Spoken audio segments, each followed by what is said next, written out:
All right, guys, what's going on? Today, I'm gonna tie up a little twitching jig for you, and then we're gonna go and see if we can catch a fish on it. Now, the conditions today are very tough. Had a ton of rain. I actually drove to the river earlier this morning just to see how it looked, and it was pretty dirty. So I'm gonna tie up a bright twitching jig, and then we're gonna go see if we can catch a fish on it. Now, the chances that we do are pretty low, but I'm going to kind of go over twitching with you guys a little bit, and then we may end up actually combining this with another video as the rivers drop and we get better conditions. So, tying a twitching jig, I'm going to grab a jig head. So this is a 1/2 ounce jig head. This is like a purple sparkly jig head here. This is an arrow jig. You can use whatever brand you want. It's not a tutorial. I'm going to go pretty quick here, probably speed up the video.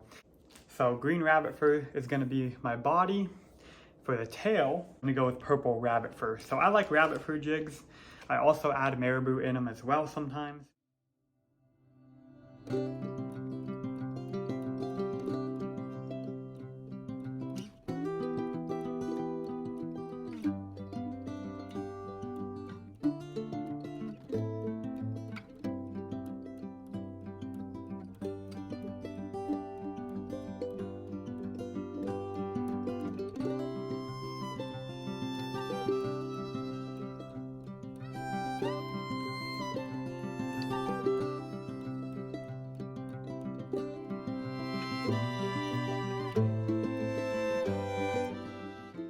Green bodied, so kind of a purple sparkly head, green body, little purple tail.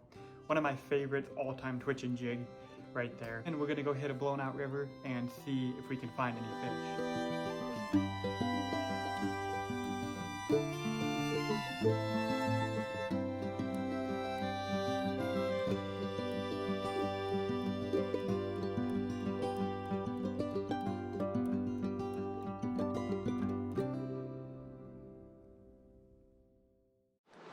All right, guys, here we go. So I'm just gonna start in short cast. You know, a lot of times when the river's like this, these fish will move right up on the bank. So I'm gonna start pretty close in here. Let that thing kind of sink for a second. And then I'm just gonna do these little hops. And the river's dirty, but there's still not a lot of flow. The river's still relatively low. It's just dirty. So the river's not moving right here a ton. It's got a nice walking pace. So I'm just kind of reeling a little bit to pick that slack. These little hops, and I'm just reeling a little bit just to pick up my slack. Now we'll throw it out a little further, let it sink for a second, and just do these little hops, and I'm just picking that slack up a little bit.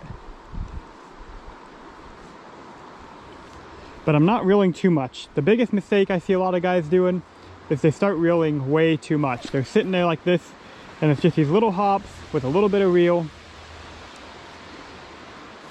You want that jig to be able to fall in there really nicely.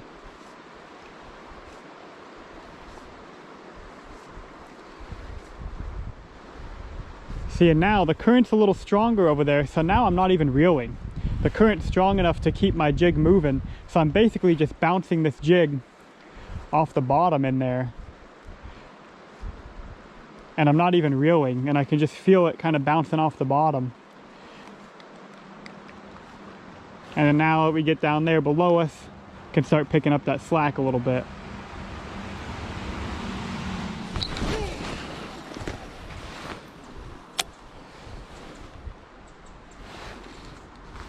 Oh no, snag. Kidding. What are you gonna lose a kitchen jig? Sent something pretty good. Got 20-pound leader on here, so I got braided line as my main line. 20-pound leader. Oh, there it goes. Well, guys, unfortunately, I could not make this video happen. I actually went out 2 more times after the day that I filmed this. And every time I went out, the river was really dirty and high. I actually ended up getting a couple the last time I went out on a twitching jig, but it was raining so hard and the river was dirty and I just didn't get any good footage. But hopefully this kind of shows you guys how to go about twitching and how to make your own twitching jig if you want. It wasn't really a how-to, but I failed the challenge for you guys on video, but I actually have caught a lot of fish on those twitching jigs that I tie. So I just wanted to get a video out for you guys, and I'm too tired of holding off trying to get a good video of me getting one on a twitching jig because the weather has been so crappy. And now I'm on my break at work here filming this video. But pretty soon, you guys, winter steelhead's gonna be here. That's when I start getting after it really hard and hopefully making some videos for you guys. So see you guys later. Hope you enjoyed. Alright guys, I'm going to start getting preachy in these videos because it is time. As a Christian, it is my job to inform you about Jesus Christ. And this right here is Matthew 7. He's talking about true and false disciples. And right here he says, Lord, Lord, this is the crowd talking. Did we not prophesy in your name, and in your name did drive out demons, and in your name perform many miracles? So these people are like, Lord, we used your name, we casted out demons, we healed the sick. You may not believe it, but it's true. And then the Lord answers and said, then I will tell them, I never knew you. Away from me, you evil doers. So there's a lot going on in this world, a lot of spiritual stuff, whether you believe it or not. There's spiritual things happening. As you can see, this world is falling apart. There's a lot of bad, evil things in this world, especially right now. And you should be able to hopefully open your eyes and see this. And he says right here, there's many things that'll happen, demons that'll be casted out.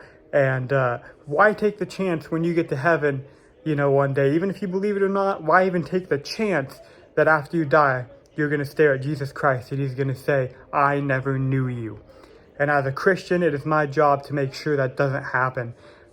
So I'm sharing this out to you guys in these videos, and it's going to continue and continue. If you don't like it, unsubscribe, don't watch my videos.